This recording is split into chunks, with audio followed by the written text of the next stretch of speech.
रंज गम के मेले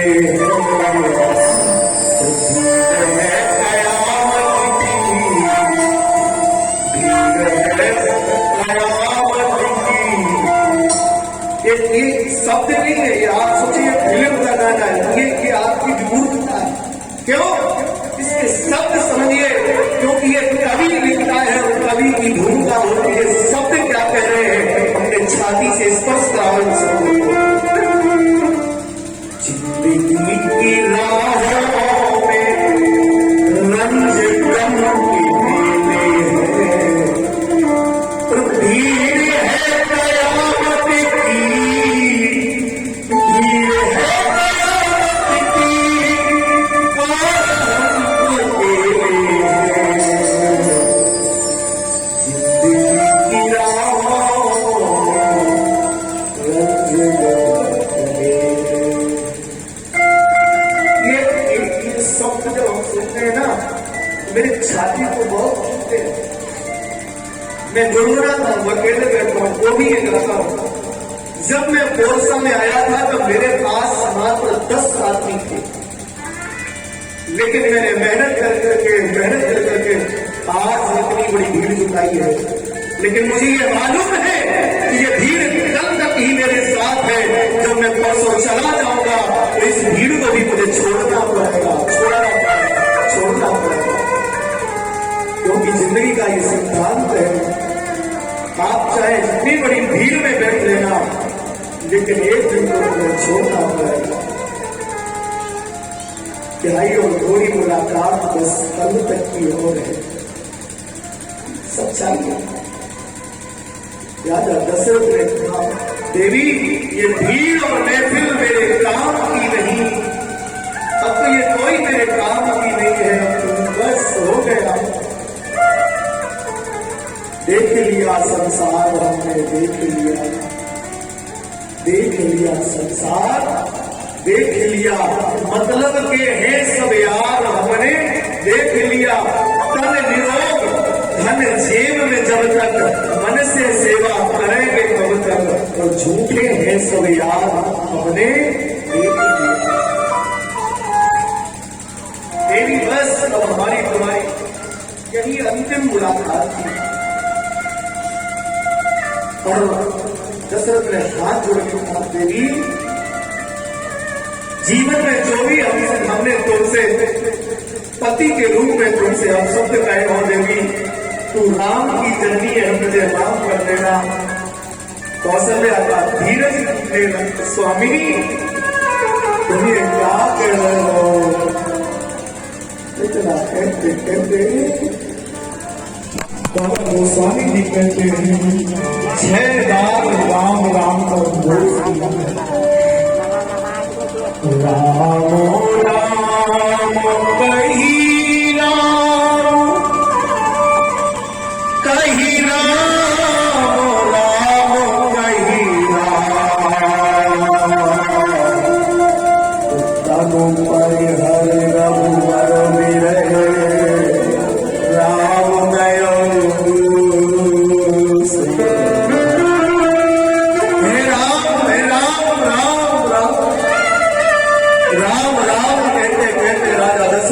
आज प्राण त्याग दिए। राजा दशरथ के प्राण निकले, चारों तरफ हाहाकार मच गया। देखिए इसको बोलते हैं किस्मत और समय।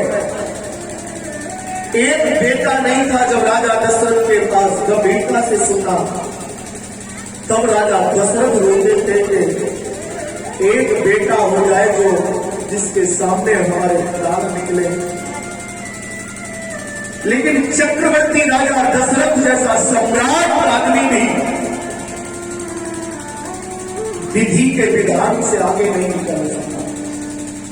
जब जिसके 4 बच्चे थे, जब प्राण निकले तो एक भी सामने नहीं थे। तुम अहंकार करते हो कि हमारे 2 बच्चे हैं, 4 बच्चे हैं, क्या भरोसा है इस जिंदगी में कि बच्चों का साथ मिलेगा भी कि नहीं? कोई भरोसा नहीं है। मरते वक्त कौन तुम्हारे साथ होगा नहीं होगा, कोई साथ में नहीं होगा। पीछे बिठाओ सबको, जगह है ना पीछे, पीछे वही बिठाते जाओगे, इधर का पीछे बिठाओ। जिंदगी का कोई भरोसा नहीं है, कोई भरोसा नहीं है प्यारे। और हम तो एक बात कहते हैं, क्या बिन मोल के बिके जई हो, क्या होगा? मेरी ब्रज भाषा में गाया जाए ये भोजन क्या है? बिन मोल के बिके जई हो, जब माया की नगरिया एक दिन पड़े रहिया, एक सोनी गुजरिया, कोई नहीं पूछेगा। इसलिए ये सब धर्म सब कर्म करना मत बंद करना, राम से प्रेम करना मत छोड़ना। राजा दशरथ के प्राण निकल गए, चार बेटे थे जिनको आज एक भी पुत्र सामने नहीं है। तो इसका मतलब है ये राम कथा में सिखाती के अहंकार न करना, पद का अहंकार विनाश की ओर ले जाती, बिल्कुल क्या करना। राजा दशरथ के प्राण निकले, चारों तरफ हाहाकार मच गया, बेटे नहीं है।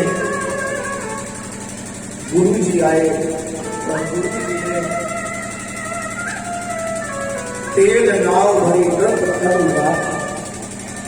तेल की नाव में राजा दशरथ के शरीर को रखा दिया, दूतों को बुलाया कि जाओ भरत को शत्रुघ्न को जल्दी से लेके आओ, और कुछ बताना नहीं हुआ,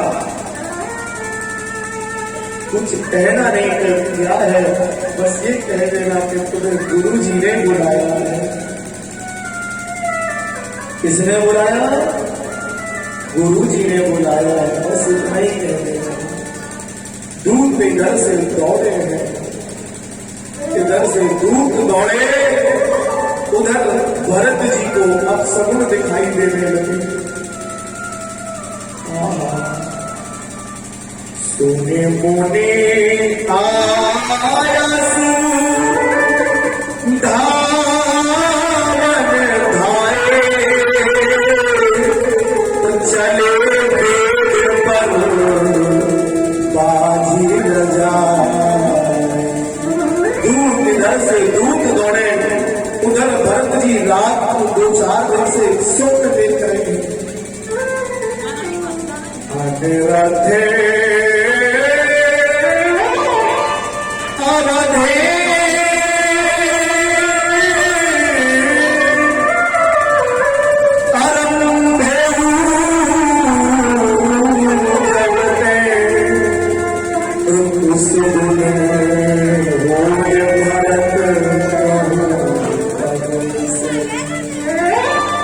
जब से अयोध्या में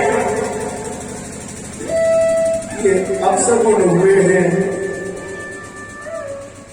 तब से भरत जी महाराज को स्वप्न आ रहे हैं। आहा, प्रतिदिन सुबह होती है, भरत जी महाराज उस दिन से भोले बाबा के मंदिर में ही बैठे। क्यों?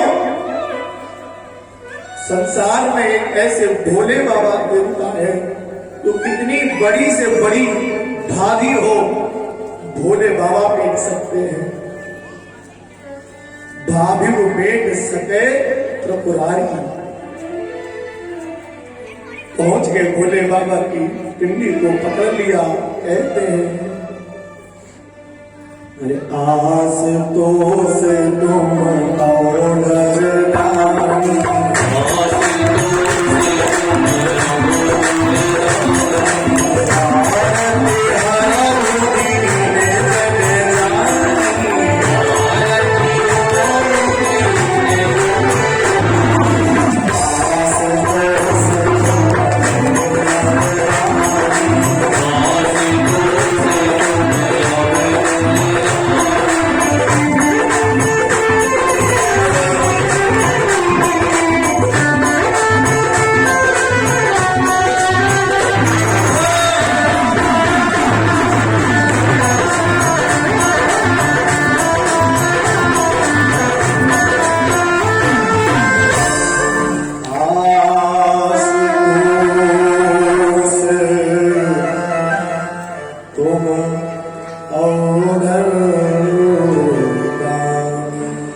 तभी दूत आ गए।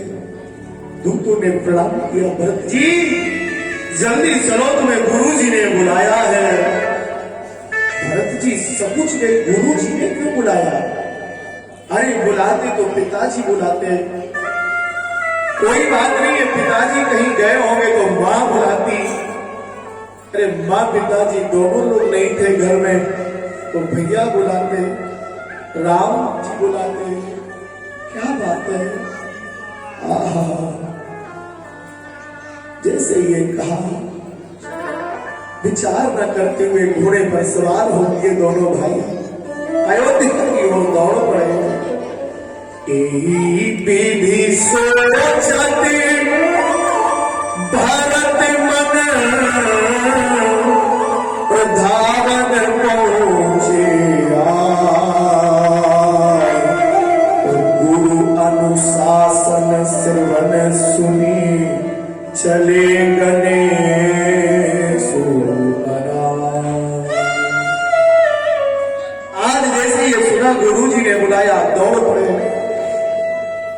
रास्ते में चारों तरफ अपशकुन हो रहे थे, कभी सर्प रास्ता काटता, कभी मिट्टी रास्ता काटती थी। जहां से निकलते जब हम कुत्ते भाव भाव कर रहे थे। अयोध्या की सीमा में प्रवेश किया तो आज जब भरत जी जाते थे तो जो लोग खड़े हो जाते थे, प्रणाम करते थे, बोलते थे, कोई बोल नहीं रहा, सब अपना अपना मुंह घुमा के निकल रहे हैं। भरत कहते हैं चाचा प्रणाम, लेकिन कोई देवता नहीं है, कोई नहीं देख रहा।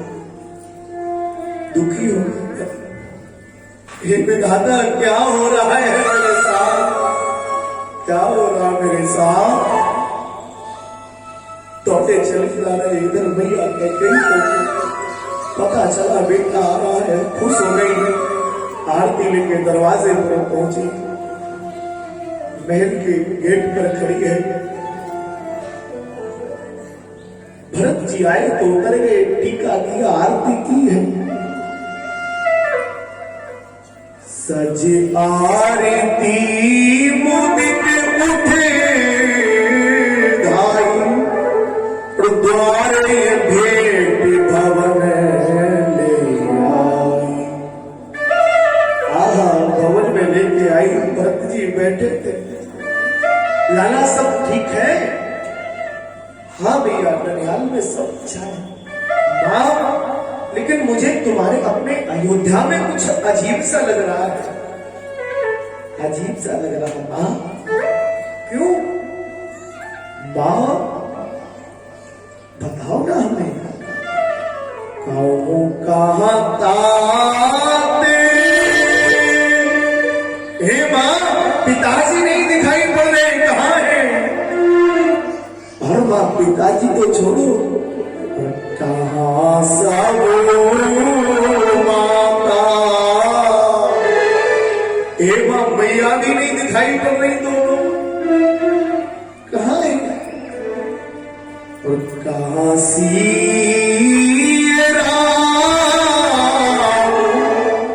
लखनो प्रिय कहां है लाला? भैया कहां है? दिखाई नहीं पड़ रहे, पिताजी नहीं दिख रहे। अब तक तो पिताजी दौड़ के आते हमारे पास, मेरा भैया बड़ा राम को दौड़ के आता मेरे पास। कहां है ये सब? कहां है? अपने मुंह से सारा वृत्तांत बताया। बेटा, 2 वरदान मांगने को थे ना, तुम्हारे पिता राम को राजा बना रहे थे, हमें अच्छा नहीं लगा और हमने बेटा 2 वरदानों में तुम्हें राजा और राम को 14 वर्ष वनवास, लाला राम वन चले गए हैं और उनके वियोग में तुम्हारे पिता ने प्राण त्याग दिए हैं। आदि मुते सब आपन कर, कुटील कठोर मुदित बना पूरा वृत्तांत सुनाया। जैसे ये काग भरत जी महाराज खड़े हो गए, मां तू तो बड़ी अभागिन निकली मां। भरत जी के मुंह से अब शब्दों की बौछार निकल पड़ी। बर पाग